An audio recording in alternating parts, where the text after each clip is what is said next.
So welcome to you all. Thank you for coming as many as tonight. Very exceptionally, it will be in English, so I apologize in advance for my awfully broken English and my poor accent, if it is an accent. Tonight we have here Christopher Priest, so many of you know him already. I just wanted to say a few facts. I was 13 when I first came across texts from Christopher Priest. Back in 76-77, I began to read a French quarterly named Univers. It was dedicated to speculative fiction and led by Jacques Sadoul and Yves Frémion. And there I was particularly enthusiastic about 3 short stories written by a young British writer, apparently related to the New Orleans Gang, more or less. Yeah. The Head and the Hand in Univers 2 in 75, Real Time World in Univers 3 in 75 as well, and A Woman Necked in Univers 5, 76.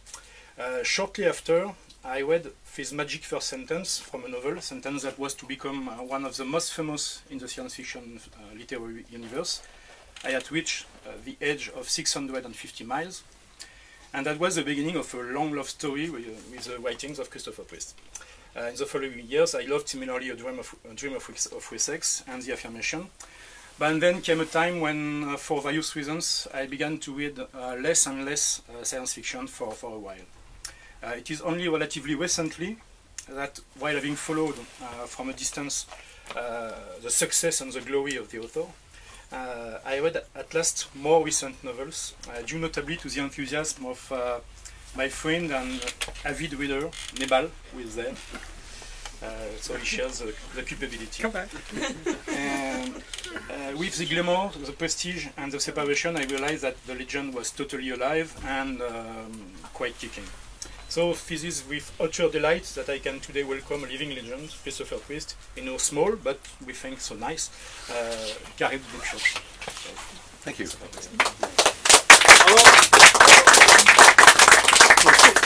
Sit down.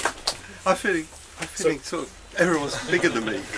So Christopher Priest, we don't want to prevent too long your fans to obtain precious autographs and eventual individual discussions with you, but we have nevertheless prepared a few questions that we think might be of more or less general interest. Yeah.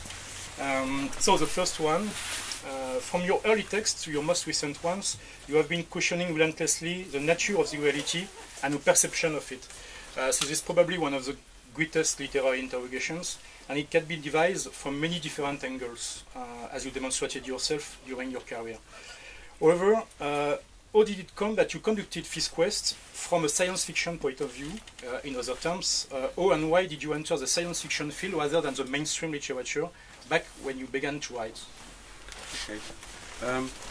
Firstly, I'm really sorry I can't speak to you in French.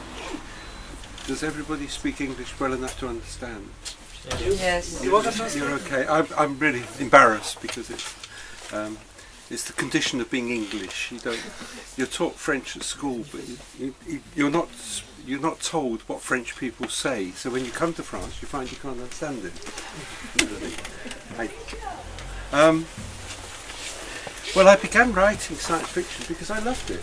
I love the ideas. I love the challenge of fantastic. It's despised by the wider world. People, I think, are frightened of thinking, and I've always been excited by ideas. You say about the nature of reality. I keep thinking if anyone could ever tell me what is real, I would believe it, because the world of the internal reality and the world of external reality are not at all the same thing, and that tension I think is very exciting. Okay. Second question. After that, if you have questions, don't hesitate. But I have a few of them. And if you haven't, we go home. So, if it's okay for Yes. is that, Everybody understands English. It's the only place in France or everybody understands English. I can't believe it. So one of the most striking aspects of your writing, I think, is that while you use vastly different settings to conduct your exploration of the perception of reality, all those settings, be it an hyperbolic world, a Soviet Wessex, a dream archipelago, memory health centers, stage magic and magicians, or Second World War's bomber crews, all are incredibly realistic. And I was wondering, how do you manage to assemble and master such vast amounts of information to distill it in so different novels? Well, the magic, I had to buy books and learn how to do it, or learn how magicians do it, because I'm not a magician. And of course that opened a whole world of secrecy. The magicians are incredibly secretive. If you buy a book on how to do magic, they tell you, but not everything. You know, so you're left wondering. And much of the idea for the Prestige came from that, the fact that they're so secretive. And the other thing is they're very curious. If somebody comes up with a new trick, they will go, "How do you do that?" You know. And so I thought there was a book in that. The Second World War, I don't know. I mean, we're bombarded with it, aren't we? It's still amazing how many films are still made and how many books are still written. I was born in 1943. I grew up with no knowledge of the war at all. I mean, I was just a baby. But as I was a child, the city where I lived was Manchester in the north of England, and it was completely ruined, and it was still on fire. You know, as you go past, you see little wisps of smoke coming up from the ruins, and it gave some idea of the ferocity of the bombing and what my parents had gone through. And then I discovered that what my parents had gone through was basically not true. It was there are a lot of lies told about the war, and what they thought was happening was very different from what was really happening. I mean, they knew nothing about Auschwitz, for instance, which is one of the great sort of terrible events of the last century. They were absolutely besotted by Winston Churchill, who was, you know, the god. And I grew up believing Churchill was a great man, until I grew up enough to read books and discover the reality of Winston Churchill. Not at all what my parents would have thought, and in fact they would be quite shocked if they knew what I thought of Churchill. So, and those are where my books come from, this sort of tension between one kind of reality and another kind of reality. When one mentions that quest of relentlessly questioning the perception of reality compared to, if it exists, reality itself, the name of Philip K. Dick comes inevitably to mind. And would you agree with his possible relatedness? And what will, if so, what would the most strongly make you rather close from him, and what will make you more distant from him? Okay. I read science fiction for about 3 years, and I read nothing else but science fiction. I was a teenager, and Philip K. Dick was one writer amongst many that I read, so I'm familiar with his work. But I was never really a fan. I mean, of his. I thought there were writers I preferred. I preferred Robert Sheckley, preferred J.G. Ballard, preferred Brian Aldiss, I preferred Frederick Pohl. And so I wasn't, you know, I liked Dick, but it wasn't very important to me. And then when I started writing, people started pointing out the differences, the similarities. So I had another look, and I felt that Dick's hold on reality was often based on chemistry. What he'd eaten, you know, what he was smoking, or what he was ingesting. And my take on reality is really truth, memory, belief, lies, and most of all, forgetting. You see, one thing that's very interesting to me is anyone here tonight, if you tell a story to somebody, you know, you go down the road, something happens, and you come back and you say, let me tell you what just happened. The story you tell is always changed from reality. You make it shorter, or you make it longer. You try and make it funny. You try and make it interesting. So you amend reality. It doesn't mean you're lying, it means you're adapting reality. And if you write a novel, the whole novel is a lie. The whole novel is untrue. And so I feel that's something to exploit very hard. And that is, to me, fundamentally different from the sort of thing that Philip K. Dick was doing. But I think that's what's a very spectacular thing in if we take 8 or 9 of your novels, that there is possibly the greatest collection of unavailable narrators of the literature, Yeah. but with every time different reasons of being unavailable narrators. Yeah. That's very impressive to see that. Well, this is what I'm talking about. You see, everyone's an unreliable narrator, and if anyone here tonight told me a story, I would listen to it and I would believe it to be true. But inside your head, there's a commentary going on, and it's not critical. You're thinking about what's being said as it's being said to you, and this is what happens when readers read books. There are the words. You can't argue with the words. They're inalienable. Am I going too fast? I'm sorry. The words are inalienable. They're just absolute. They're firm. They're final words.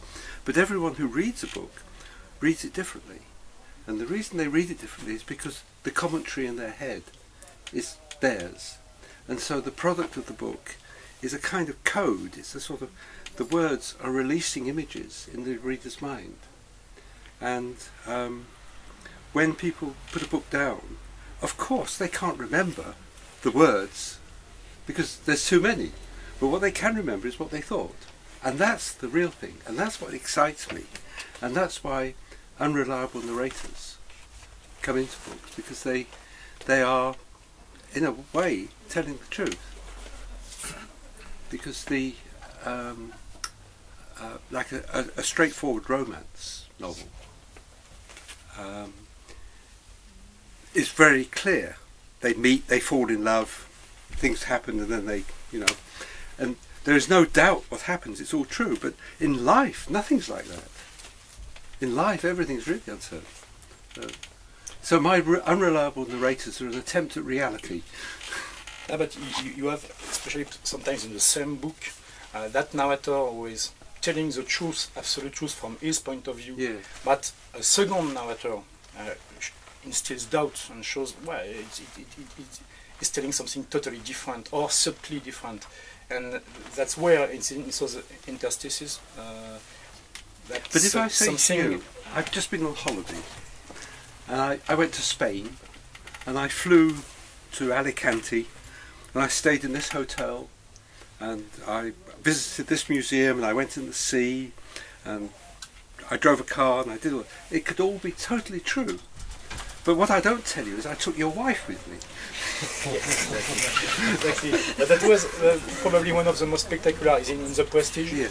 when one of the narrators explains, really, I will tell the truth, not all of it, Yeah. but I will tell the truth. Maybe I will let a few things Yeah. On the side.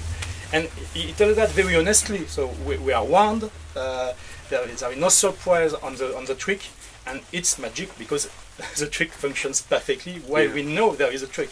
So it was really that metaphor inside. Well, that is what magicians do. You see, it's a classic moment in magic where a magician will suddenly pick up a pack of cards, and he'll hold it and take off the cellophane. And it's all crackly, and it's in a box. And he takes the cards out of the box and he fans them, and they're all shiny, and everyone watching it just assumes that that's a new pack of cards. And what he's saying to you is, new cards, I can't have fiddled them, I can't have changed them in any way. But that's exactly what he wants you to think, because he's been at them, I mean, they're unreliable. They don't really saw people in half, So one thing which makes relatively difficult to speak at length about the novels themselves is that I fear I'm being very watchful to avoid spoilers, because it's very easy to spoil some of the books. Why? Because I think among the contemporary science fiction writers, I had the impression that you are maybe only with the late Ian Banks, one of the few that is showing really a willingness to use a very strong component of suspense and a dedication in providing the reader with a final revelation, something that will shatter what he was believing until then. And I was wondering from where did that willingness come? Because it is not very frequent today to have that dedication to suspense and final twist. Yes, well, I like books that do that. I like to write.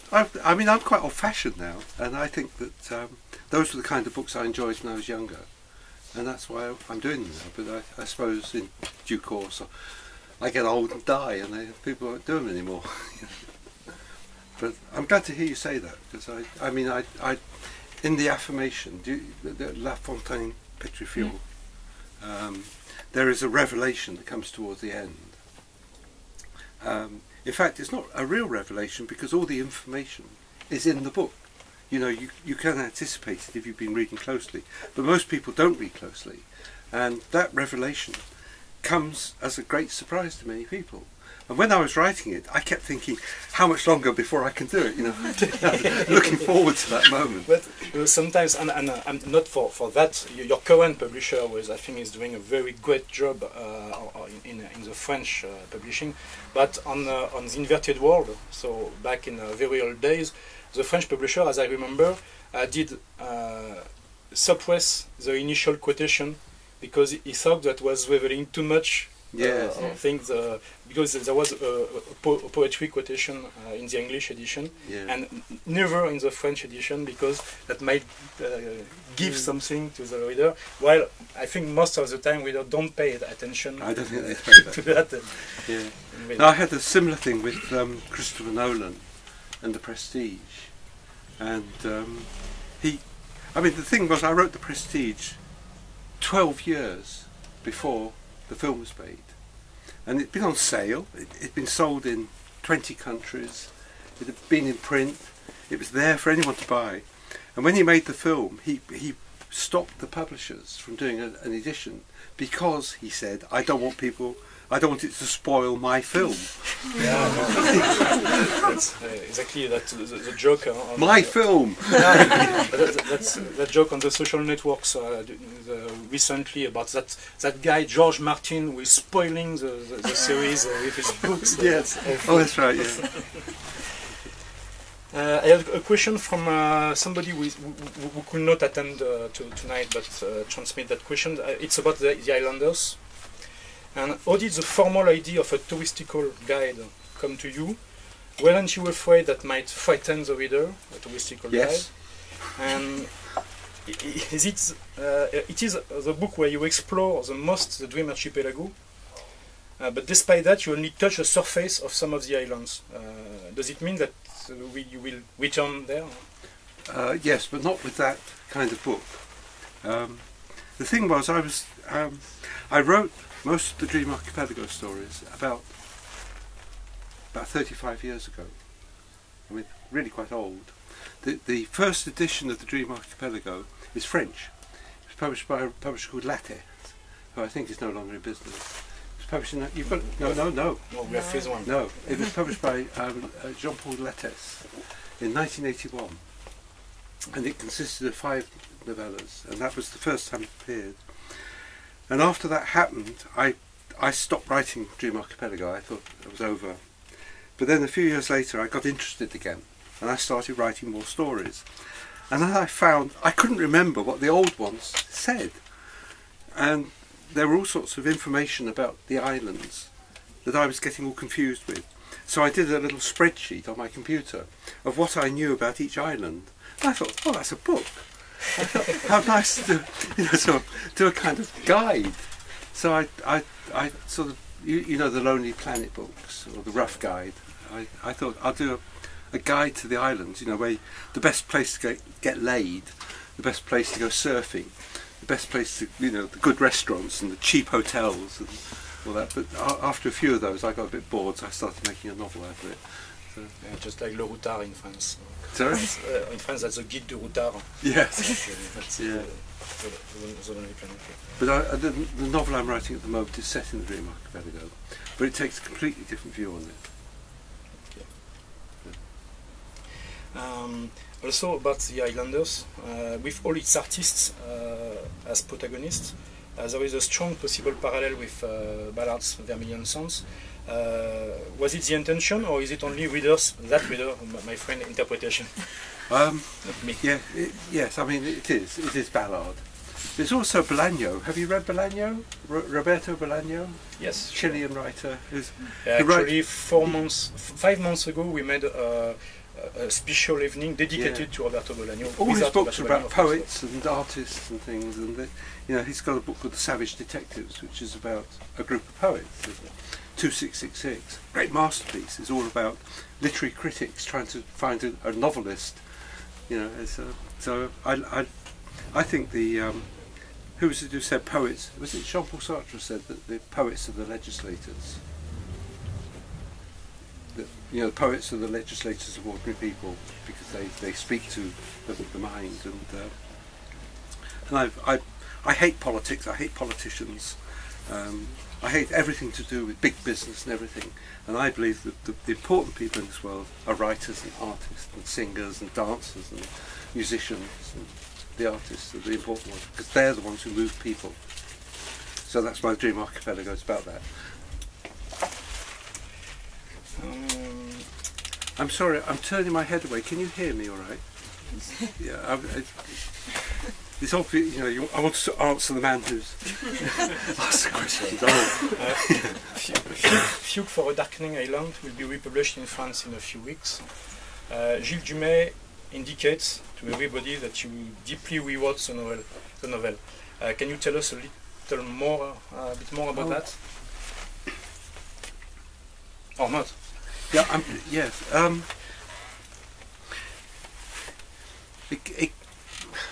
It was my second novel, and I was really young, and I wanted to write a kind of new John Wyndham novel. You know, a disaster novel, a Ballard sort of novel. But I wanted to do it then the modern way. I wanted to write it as literature, as I saw it then. And I looked around for a theme, and I chose mass emigration from Africa as a result of a nuclear war. And I wrote it from what I saw as a liberal point of view. And when the book came out, a lot of people said this was a great liberal view on immigration and all that. And as the years went by, my book became more and more right-wing. People started using it as a vehicle, you know, and I was criticised for stirring up racial feelings, which wasn't the idea at all. And so for many years the book was out of print. In France it was called Le Rat Blanc, which gives you some idea of the way it was seen at the time. And so a few years ago, Gilles, my publisher, who's standing there looking splendid and wealthy, suggested doing a short story collection with Fugue for Darkening Island in it, because it's quite a short novel. And so at that point I thought, I really don't want to leave it as it is, I want to have a look at it again. And so I rewrote the book. Well, not rewrote, I just revised it. I took out anything which the right wing could attach to. I didn't want to feed their fantasies at all, because I hate them. And I wanted also to improve the prose. I felt a lot of it was really badly written because I was learning how to write at the time. So I just improved it and made it look, I thought, better. And that's the story, really. But what's interesting now is, of course, it's so out of date because it's before the internet, it's before emails and cell phones, it's before stem cell surgeries, before lasers hadn't been discovered when I wrote it, and you know, it's like a glimpse of the past. It's quite interesting. Then he never published it as a short story collection, but he's now doing it as a. It's come next week, isn't it? What? It's next week. No, it's next month. Next month it should be yes. out. The book arrived next week in the office. Yeah. So do anyone have a question or yes? Otherwise, I have still 2 questions, but that's conclusive questions, conclusion questions. Just maybe on the way you are really imaginative person. How do you write? You write things every day. You took 2 hours to write things, or you have an idea and put some words on paper and you assemble it. Or I really don't know. Process of writing. I really don't know. Every time I write a book, I feel I have to learn again how to write a book. There's simply no rule. I mean, with the Prestige, I wrote it for 2.5 years, and I hated it. I really, genuinely hated it. I was so, I so disliked it that I'd sold it to a publisher before I wrote it, so I had to write the bloody thing. And I mean, I'm not making a stance. I used to go in the office in the morning, feel really depressed that I had to do some more. And I was even going to get them to publish it under a pseudonym because I thought it would damage my career. And I struggled with it. And then after 2.5 years, one day I went in and I suddenly realised what I was doing wrong. I suddenly thought, I know how to do this. And I finished it then within 2 or 3 months. So that's one example. But the novel I'm working on at the moment, I go in my office in the morning and do nothing. So I have lunch, and then I go back and I do nothing. And I'm not joking, I do nothing. And then I have dinner, and I go back and I do nothing. And it's about 11:15. I think, oh Christ! And then I do a page. So, I'm really lazy. So, but if you're asking about way it's created, what I start with is a general idea. I knew that the Prestige was going to be about 2 magicians competing. That's all I knew, and I sort of worked towards that. The novel I'm writing at the moment, it's a discovery of a particular island in the Dream Archipelago that has certain properties. That's all I know. I'm heading towards it. I'm doing it through character and people who are going to go there who want to explore it. And I'm sort of kind of going round it, trying to find it. I sort of know, but in the end they will get to that island and everything in the novel will be revealed. But that's next year. I don't know what it is. So, are you a writer? Oh, Yes, he is. I'm too ashamed to say yes, but But welcome to the club.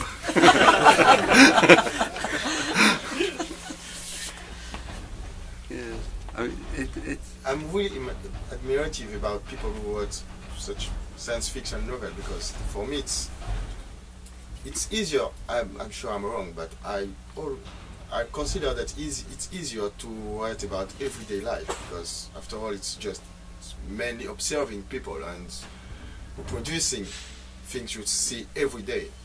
But when you have to create the whole worlds with new rules, you have to do more than observing things. Yeah. And that really makes me really admirative about people who write. But why can't you write a novel set in the everyday world? Because it doesn't have to be invented.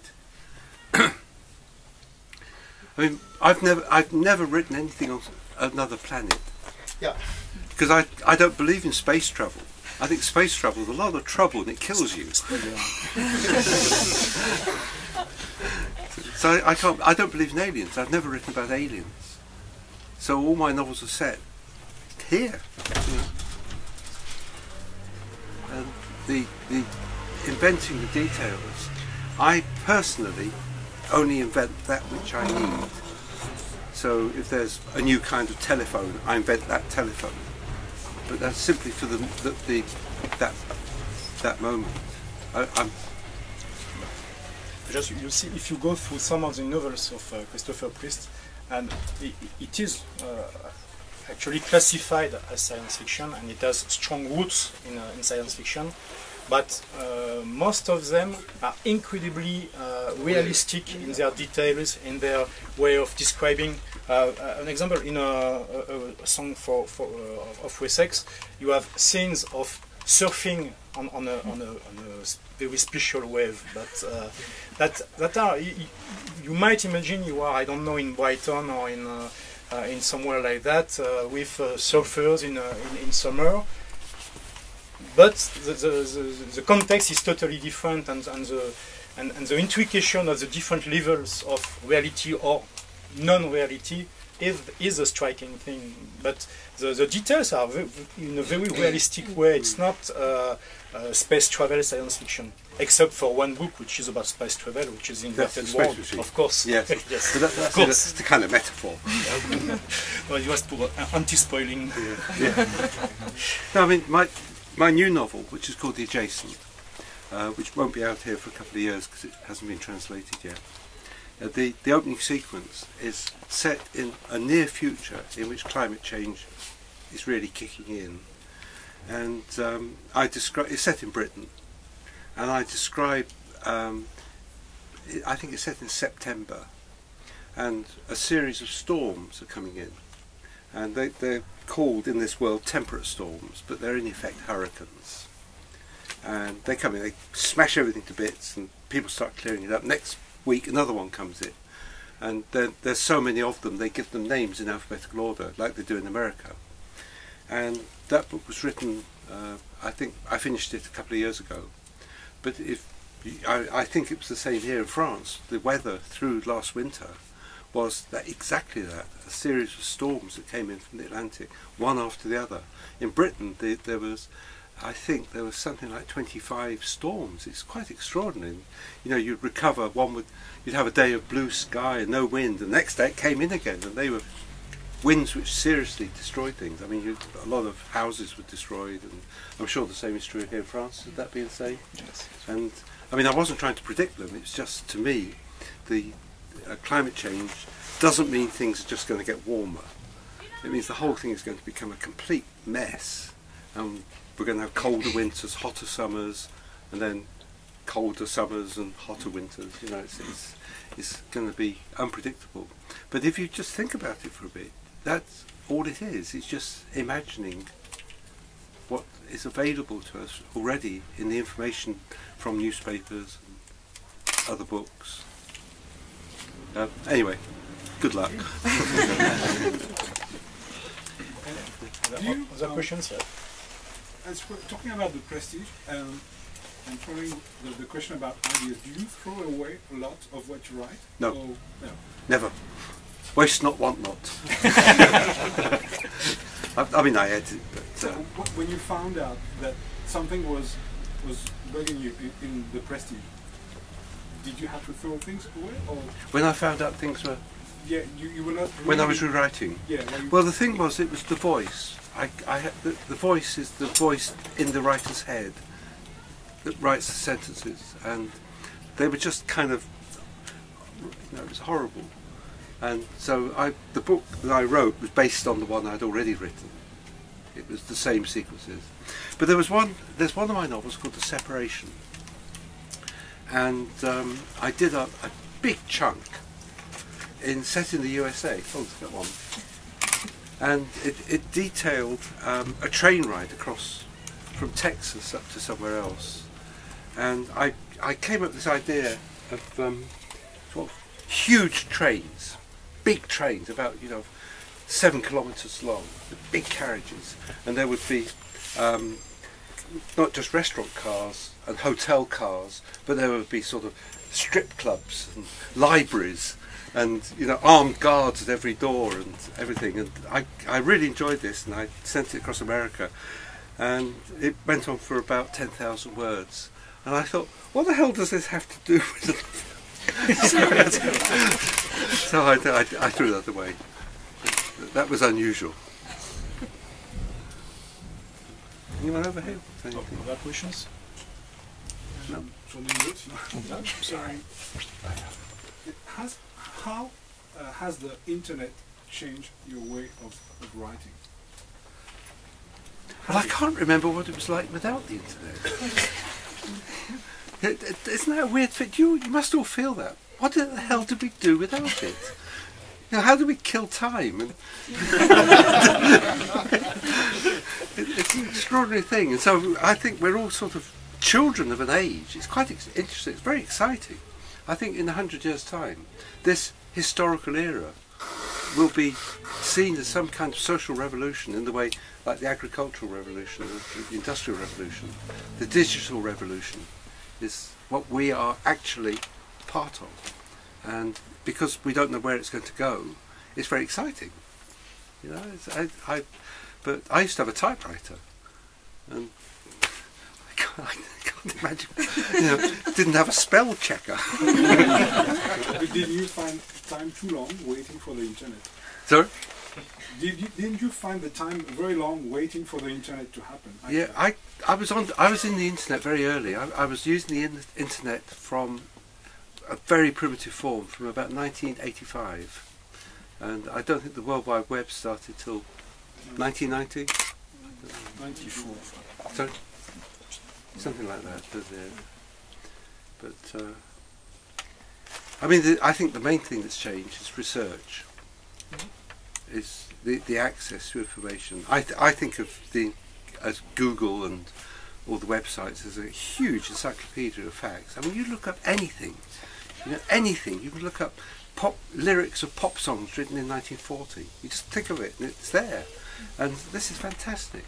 The thing that worried me about 15 years ago, when the World Wide Web was just beginning, I was researching the separation, and I used it to look up anything I could find about Rudolf Hess, because I was interested in Hess. The book is partly about Rudolf Hess. And there was tons of stuff. And a lot of it was, I thought, this is incredible. And I was reading it, taking it all in. And then I realised that most of it was written by neo-Nazis, who were trying to rehabilitate Hess.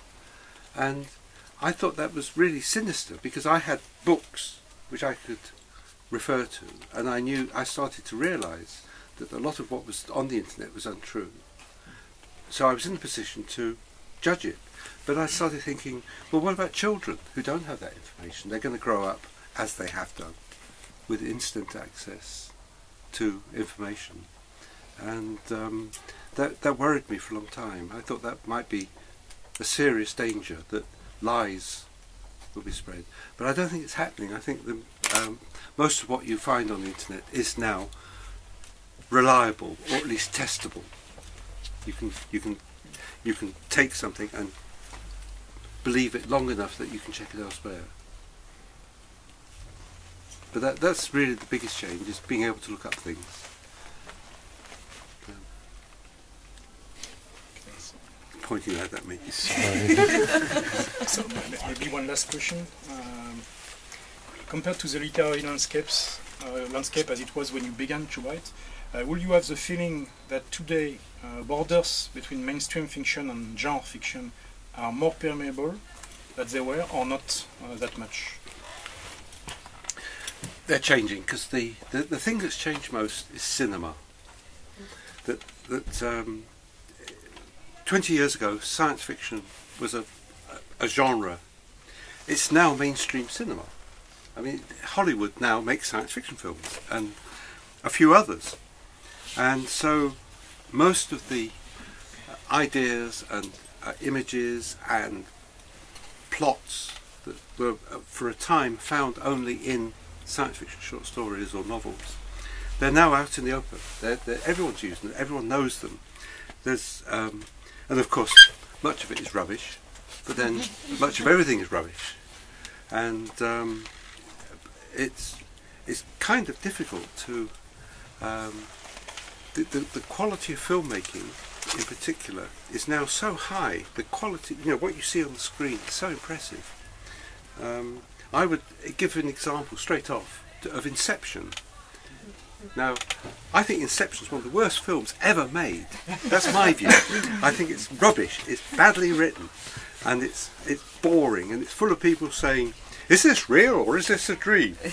And but it looks brilliant.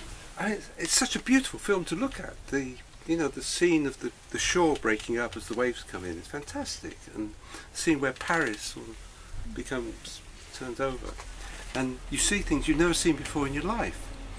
But it's still a rotten film. And it even has sort of snowmobiles shooting at each other, just like James Bond. Terrible thing. Anyway, but that was Christopher Nolan. I'm getting my revenge on him. So, if you agree, before going to a signature and discussing individually with Christopher Wyss and drinking eventually some wine or beer, I will just, in French at time, present in 2 sentences and without giving any spoiler on the narrative some of the books, but I will do that in French. Donc le monde inverti, c'est celui dont on mentionnait au tout début, c'est celui qui commence par cette fabuleuse phrase, donc j'avais atteint l'âge de 1000 km.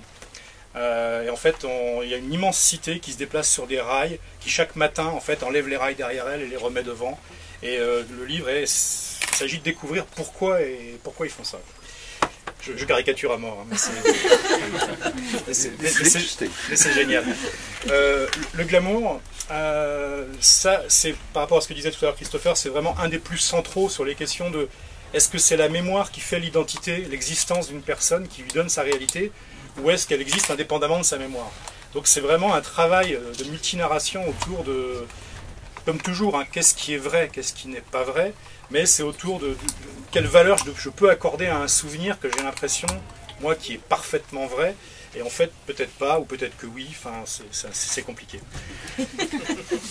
L'archipel du rêve, donc on a mentionné, c'est un univers qui revient, en fait, dans un bon nombre de choses, où là aussi, il y a une question de... Là, dans le titre, déjà, il y a rêve, donc on se doute qu'il va y avoir des questions un peu de réalité.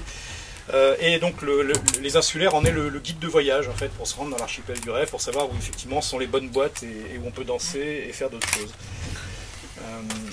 La séparation, donc comme la couverture le montre bien, c'est effectivement il y a des choses qui tournent autour du 10 mai 1941 quand Rudolf Hess se rend en Écosse pour négocier une paix séparée avec l'Angleterre. Et dans notre monde à nous, ça ne s'est pas passé.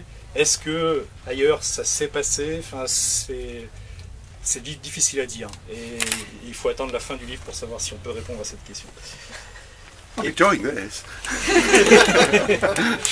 Et puis après, je ne vais pas vous parler de livres que moi j'ai pas lus, ce serait pas bien. Donc il faudra demander à d'autres personnes qui les ont lus parce que moi je les ai pas tous lus encore. Voilà. Donc en tout cas, thank you so much, Christopher Wyss, to be there Thank tonight. you. You're a great salesman.